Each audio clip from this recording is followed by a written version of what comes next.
दोस्तों नमस्कार, स्वागत है आप सभी का एक बार फिर से। चलिए जानते हैं बिहार की ताज़ा खबरों को। लेकिन उससे पहले अगर आपने अभी तक इस चैनल को सब्सक्राइब नहीं किया तो सब्सक्राइब कर लें, जिससे कि आपको बिहार की ताज़ा खबर रोजाना मिलती रहे।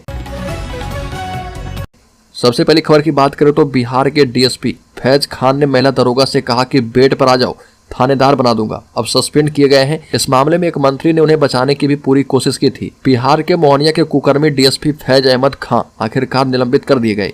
डीएसपी फैज खान ने एक महिला दरोगा को व्हाट्सएप मैसेज भेजा था और कहा कि बेड पर आ जाओ, थानेदार बना दूंगा। महिला दरोगा ने हिम्मत दिखाई और डीएसपी के खिलाफ सारे अधिकारी को लिखित शिकायत की और आखिरकार गृह विभाग ने डीएसपी फैज अहमद खान को सस्पेंड कर दिया है। चूंकि मामला एक डीएसपी के खिलाफ था, इसलिए एसपी ने जांच टीम का नेतृत्व करने के लिए डीएम से एक वरीय उप समाहर्ता स्तर की पदाधिकारी की मांग की थी।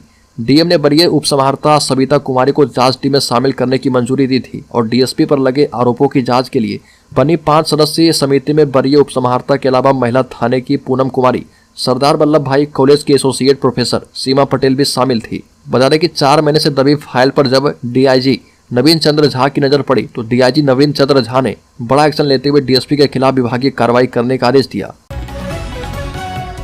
अगली खबर, इंडिया गठबंधन की बैठक से पहले जेडीयू ने दे दिया है 2 टूक बयान। कहा कि नीतीश कुमार को बनाया जाए समन्वयक।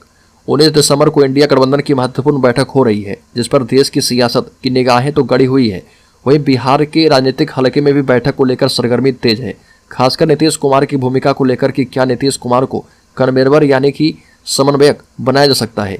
बैठक के पहले बिहार में महागठबंधन के सहयोगी ने नीतीश कुमार को कन्वेनर बनाने की मांग तेज कर दी है और ये सब और तेज तब से हो गया है जब से 5 राज्य के चुनाव परिणाम आए हैं और जिसमें कांग्रेस को जोरदार झटका लगा है और इसके बाद ही कांग्रेस को लेकर इंडिया गठबंधन के रुख में बदलाव देखा जा रहा। बड़ी खबर, बिहार में जेडीयू के एक सांसद का उनकी पार्टी ने करीब करीब पत्ता काट दिया। मामला सीतामढ़ी सीट से जुड़ा हुआ है और वहां के सांसद हैं सुनील कुमार पिंटू।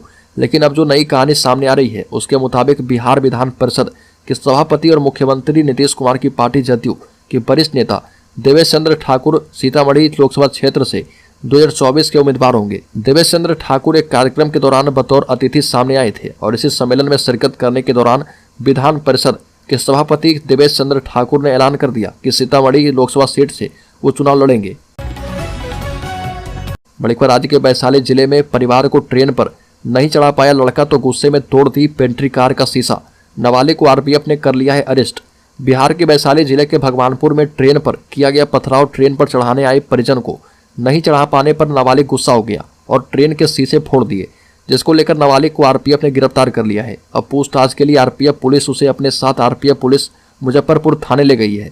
बताया जाता है कि ट्रेन में भीड़ अत्यधिक होने के कारण भगवानपुर स्टेशन पर आकर रुकी तो ट्रेन पर चढ़ने के लिए लोग काफी ज्यादा संख्या में मौजूद थे और नाबालिग स्थानीय है जो कि बोगी में चढ़ने के लिए अपने परिवार के किसी सदस्य को लेकर स्टेशन पर पहुंचा था, लेकिन सदस्य को चढ़ा नहीं पाया और ऐसे में युवक गुस्सा हो गया और गुस्से में आकर ट्रेन के 7 शीशे यानी 7 खिड़कियों को तोड़ दिया।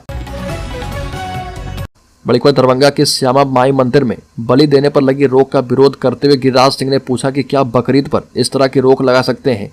बिहार राज्य धार्मिक न्यास परिषद ने एक फरमान जारी करके दरभंगा के श्यामा माई मंदिर में बलि देने पर रोक लगा दी है। इस फरमान का स्थानीय लोग सड़क पर उतरकर विरोध कर रहे और केंद्रीय मंत्री और बिहार के बेगूसराय से सांसद गिरिराज सिंह ने भी इस फरमान का विरोध किया और पूछा है कि श्यामा माई मंदिर में बलि देने पर रोक लगाने वाले क्या बकरीद पर इस तरह की रोक लगा सकते हैं। मोदी सरकार में ग्रामीण विकास और पंचायती राज विभाग के मंत्री गिरिराज सिंह ने कहा कि यदि बकरीद उनके मजहब का हिस्सा है तो बलि प्रदान करना भी हमारे सनातन धर्म का हिस्सा है। ये भी कहा कि अनादि काल से सनातन में बलि देने की परंपरा चली आ रही है और इस दौरान कहा कि हिंदुओं को केवल झटका मांस खाना चाहिए। बड़ी पर जेडीयू से निकाले गए प्रगति मेहता कहा कि नीतीश कुमार की आंखों में खटकने लगा है अति पिछड़ा समाज, धानुकों का अधिकार मांगने की मिली है सजा।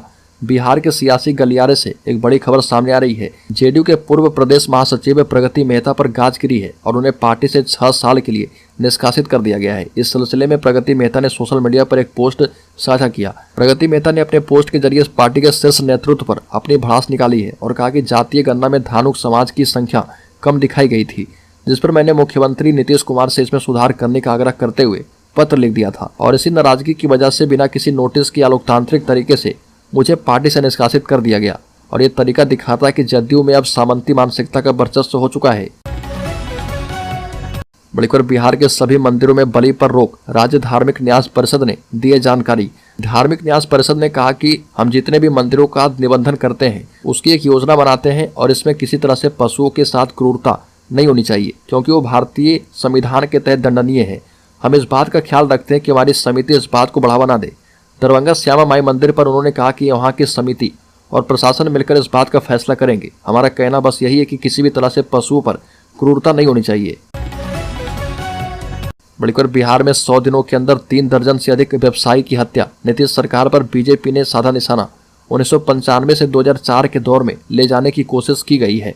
बिहार में अपराधी का तांडव लगातार जारी है। 100 दिनों के भीतर बिहार में 3 दर्जन से अधिक व्यवसायी की हत्या कर दी गई और बिहार में बढ़ते अपराध को लेकर बीजेपी ने मुख्यमंत्री नीतीश कुमार पर हमला किया। बीजेपी के प्रदेश उपाध्यक्ष संजय खंडेलिया ने कहा कि आज ये फिर से 1995 से 2004 के हाट और बाजार के दौर में व्यवसाय को लेकर जाना चाहते हैं और खंडेलिया ने बिहार की नीतीश सरकार पर व्यवसायी की उपेक्षा करने का भी आरोप लगाया है। अगली खबर, राज्य के विभिन्न जिलों में प्रीपेड बिजली मीटर दे रहा लोगों को करंट। अफसरों को बुलानी पड़ रही पुलिस। 25 दिसंबर है डेडलाइन। बेतिया शहर के हर घर में अब बिजली का प्रीपेड मीटर लगाया जा रहा। इस दिशा में विभागीय कवायद शुरू कर दी गई है। टारगेट के तौर पर शहरी क्षेत्र टाउन के 10,400 घर को लिया गया है और इसके लिए आगामी 25 दिसंबर तक की डेडलाइन तय कर दी गई है। सिक्योर एजेंसी को इसकी जिम्मेदारी दी गई है और 10,400 घरों में से एजेंसी के द्वारा अब तक करीब 6200 घरों में प्रीपेड मीटर लगा दिया गया है। शेष में कुछ ऐसे उपभोक्ता हैं जो कि प्रीपेड मीटर लगाने में आनाकानी करते हैं, तो ऐसे में पुलिस की मदद ली जा रही है। बढ़कर सुशील मोदी ने की लोकसभा चुनाव की भविष्यवाणी। बताया 2024 में कितने पर आउट होंगे लालू यादव की पार्टी। राजद सुप्रीमो लालू यादव ने कहा कि इंडिया गठबंधन का भविष्य उज्जवल है। हम केंद्र से मोदी को उखाड़ फेंकेंगे। जिसके जवाब में बिहार के पूर्व उप मुख्यमंत्री और राज्यसभा सांसद सुशील मोदी ने कहा कि लालू यादव केवल प्रधानमंत्री मोदी की सरकार को उखाड़ फेंकने की बड़ी बड़ी बातें करके अपने बचे हुए समर्थक का मनोरंजन कर सकते हैं।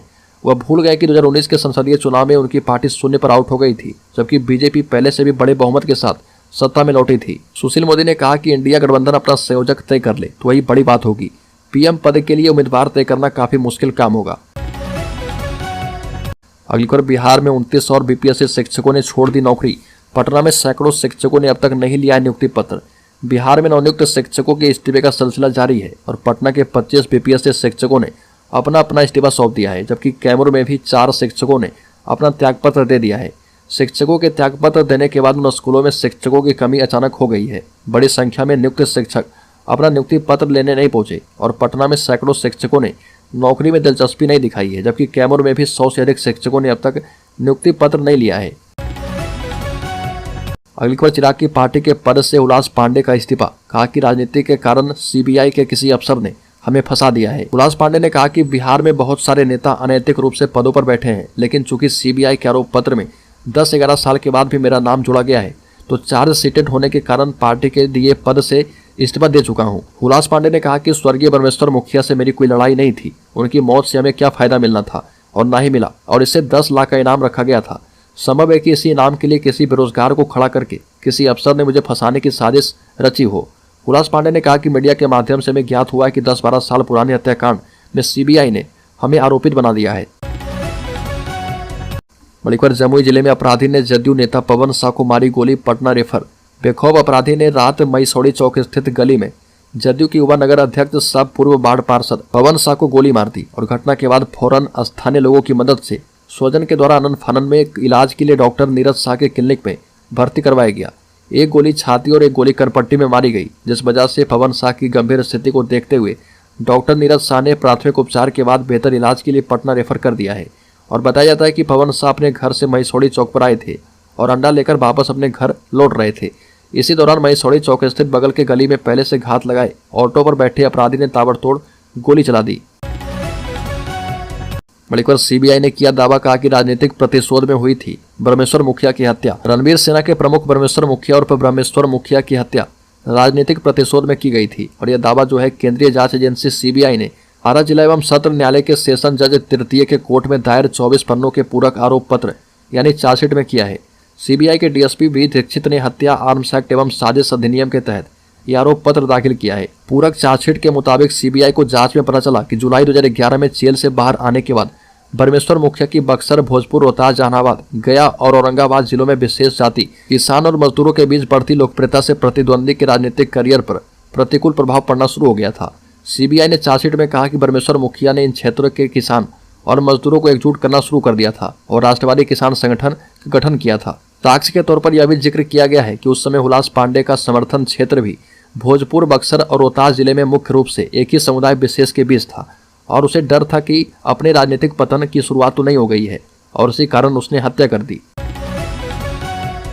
बड़ी खबर मिशन 2024 को लेकर डिनर मीटिंग में अमित शाह ने बिहार के सांसदों को दिया है टास्क, कहा कि जीत का सिलसिला न थम जाए। बिहार में मिशन बीजेपी को लेकर गृह मंत्री अमित शाह ने डिनर मीटिंग की और इसमें बिहार से आने वाले बीजेपी के सभी लोकसभा और राज्यसभा के सांसद मौजूद थे। साथ ही बिहार बीजेपी अध्यक्ष, बिहार विधानसभा में नेता प्रतिपक्ष भी इस दौरान मौजूद थे। मीटिंग लगभग 1.5 घंटे चली। यहाँ पर अमित शाह ने लोकसभा चुनाव की तैयारी को लेकर बीजेपी सांसदों से फीडबैक लिया। साथ ही सांगठनिक तैयारी का फीडबैक प्रदेश अध्यक्ष सम्राट चौधरी ने दिया है। डिनर मीटिंग में अमित शाह ने सांसदों से कहा कि लोकसभा और विधानसभा चुनाव की तैयारी में सभी जुड़ जाएं। साथ ही ये भी कहा कि 2024 के लोकसभा चुनाव और 2025 के विधानसभा चुनाव की तैयारियों को जोड़कर एक साथ करें। अगली खबर, पटना पुलिस क्राइम को रोकने के लिए लगातार काम कर रही है। पुलिस का दावा है कि know your police know your people अभियान का काफी फायदा हुआ है। सिटी एसपी सेंट्रल ने बताया कि बीट पुलिसिंग को बेस बनाकर काम किया जा रहा। शहरी क्षेत्र में 242 बीट पर अधिकारी काम कर रहे। साथ ही कहा गया कि डीएसपी और एसडीओ अब बाढ़ में करेंगे सभा। साथ ही ये भी कहा कि 600 सीसीटीवी कैमरे लगाए गए हैं।